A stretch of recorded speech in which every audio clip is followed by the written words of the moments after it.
మే 25న మాస శివరాత్రి వచ్చింది. మాస శివరాత్రి సందర్భంగా పరమశివుడిని ఏ విధంగా పూజిస్తే మనకి ఐశ్వర్యం దక్కుతుంది, అన్ని కష్టాలు పోతాయి, అవన్నీ వీడియోలో చూద్దాం. పరమేశ్వరుడికి ఎంతో ఇష్టమైనటువంటి రోజు మాస శివరాత్రి. మాస శివరాత్రి ఆదివారంతో కలిసి రావడం ఇంకా ఇష్టమైన రోజు. 2025 సంవత్సరం మే 25 ఆదివారంతో కూడిన మాస శివరాత్రి రావడం వల్ల ప్రత్యేకంగా పూజిస్తే సమస్త శుభాలు కలుగుతాయి. ముఖ్యంగా రాగి పాత్రలో నీళ్లు తీసుకుని ఆ నీళ్లతో శివుడికి అభిషేకం చేయాలి. అలాగే నల్ల నువ్వులు గంగాజలంతో కలిపి ఆ గంగాజలంతో శివుడికి అభిషేకం చేయాలి. ఈ రెండిట్లో ఏ రకమైన అభిషేకమైనా చేయండి, రెండు ఒక్కల్లో ఒకటి చేయండి. శుద్ధ నీళ్లు మంచినీళ్లతో రాగి పాత్రలో అభిషేకం చేయండి, లేదా నల్ల నువ్వులతో కలిపి గంగాజలంతో అభిషేకం చేయండి. అలాగే శివుణ్ణి పూజించేటప్పుడు ఆదివారంతో కూడిన మాస శివరాత్రి రోజు జమ్మి ఆకులతో పూజ చేయండి. మీకు గోధుమలు దొరికితే, బార్లీ కానీ ఇవన్నీ ధాన్యాలు మీకు దొరికితే కనుక ధాన్యాలు ఇవి ఎవరికైనా దానం ఇస్తే ఆర్థిక ఇబ్బందులు తొలగిపోయి శివుడి యొక్క అనుగ్రహం కలుగుతుంది. తీవ్రమైన ఆర్థిక ఇబ్బందులు ఉన్నాయి, మాకు చాలా ఇబ్బందులు పడుతున్నాము, ఎప్పుడు డబ్బుల కోసం వెతుక్కుంటున్నాం, మాకు ఇబ్బందులు ఉన్నాయి, అప్పులు బాగా ఉన్నాయి, మాకు డబ్బులు చెల్లు నిలబట్టలేదు మాకు అనుకునే వాళ్ళు ఆదివారంతో కూడిన మాసశివరాత్రి సందర్భంగా బార్లీ కలిపిన నీళ్లతో శివుడికి అభిషేకం చేయండి. అలా కనుక చేస్తే ఆర్థిక ఇబ్బందుల నుంచి మీరు చాలా తొందరగా బయటపడతారు.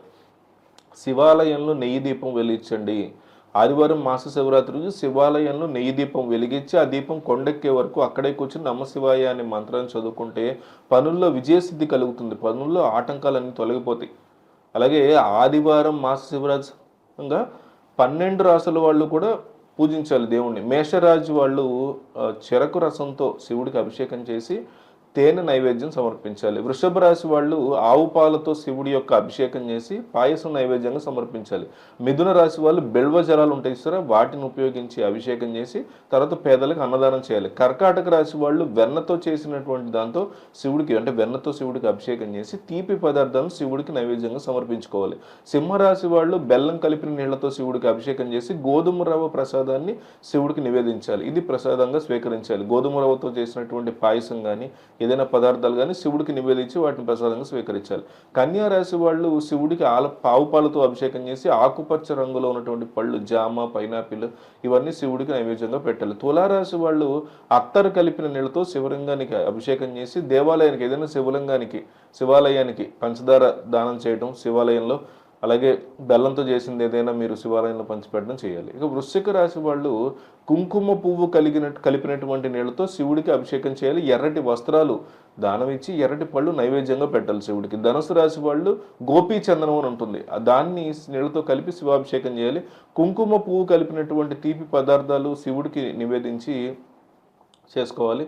అలాగే మకర రాశి వాళ్ళు నల్ల నువ్వులు కలిపినటువంటి నీళ్లతో శివాభిషేకం చేసుకొని ఎండు ద్రాక్ష, ఎండు ఖర్జూరం సమర్పించాలి.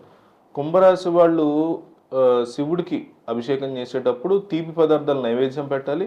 నీలం రంగు పుష్పాలతో ఖచ్చితంగా శివుడిని పూజించాలి. మీనరాశి వాళ్ళు ఏం చేయాలంటే కుంకుమ పువ్వు కలిపినటువంటి పాలతో శివుడికి అభిషేకం చేయాలి. పసుపు రంగుతో ఉన్నటువంటి పళ్ళు శివుడికి నైవేద్యంగా సమర్పించాలి. ఇది ఈ 12 రాశుల వాళ్ళు ఖచ్చితంగా ఈ ఆదివారం చేయండి, చాలా మంచి జరుగుతుంది.